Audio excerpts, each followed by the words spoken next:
దేవుని నామానికి వందనాలు. డాక్టర్ తెరెసా పాల్ గారు రాసిన శాశ్వత సత్యము పుస్తకము నుండి మీరు వింటూ ఉన్నారు. క్రొత్త ప్రభుత్వము. లోకమంతటా ఒకే ప్రపంచ ప్రభుత్వము, ఒకే ప్రపంచ మతం రాబోతూ ఉంది. మొదట్లో అంత్యక్రీస్తు పరిస్థితుల నుండి రక్షించేవాడిగా కనబడతాడు. మొదటి 3.5 సంవత్సరాలు అనగా శ్రమల కాలపు సగ భాగం వరకు తక్కువగా శ్రమలు ఉంటాయి. కానీ 7 సంవత్సరాలలోని రెండవ సగభాగం మహాశ్రమలుంటాయి. అప్పుడు అంత్యక్రీస్తు వాడి నిజస్వరూపాన్ని చూపిస్తాడు. వాడు ప్రపంచ నియంతగా కనబడి, మనమంతా ఐక్యంగా ఉండి దండెత్తే వారిపై యుద్ధం చేద్దాం, మన ప్రజల గ్రహాన్ని మనం కాపాడుకుందాం అని చెబుతాడు. ఈ మాటలు ఎంతో నమ్మకాన్ని కలిగించేవిగా ఉంటాయి. కానీ ఇది బహు మోసపూరితమైనదే. ఇది ఒకే ప్రపంచ పద్ధతికి అనగా ఒకే ప్రపంచ ప్రభుత్వానికి, ఒకే ప్రపంచ సమాచార శాఖకు, ఆధునికతకు, ఒకే ప్రపంచ మిలిటరీకి, ఒకే ప్రపంచ మతానికి, ఆర్థిక వ్యవస్థకు, ఇలా ఎన్నో వాటికి దారి తీసేందుకు తోడ్పడుతుంది.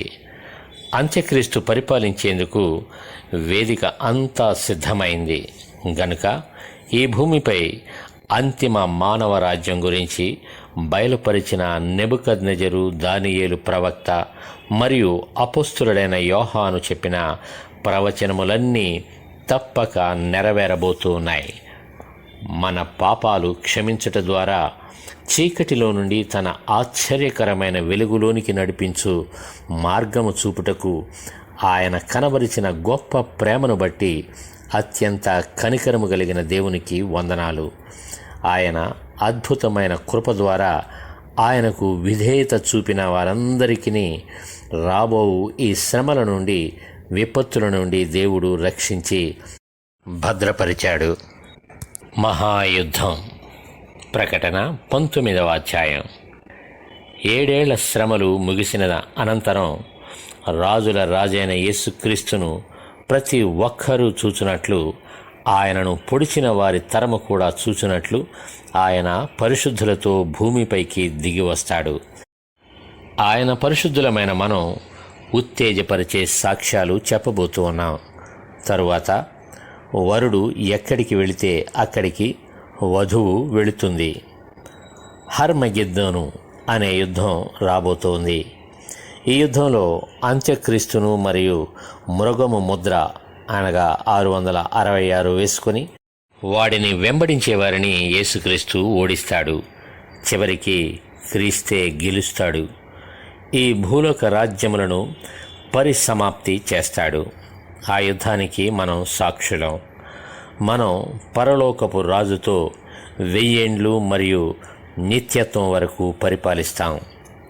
ప్రధానమైన యుద్ధం కల్వరిలో చేసి జయమొందాడు. ఇప్పుడు అంతిమ యుద్ధం మంచి చెడుల మధ్య హర్మగెద్దోనులో జరగబోతోంది. ఆ యుద్ధంలో అంత్యక్రీస్తుతో పాటు అబద్ధ ప్రవక్త కూడా సజీవంగా పట్టబడి అగ్నిగుండంలో పడద్రోయబడతారు. మృగమును వెంబడించువారు, 666 ముద్రను వేసుకుని వారు వధించబడగా వారి మాంసమును పక్షులు తింటాయి.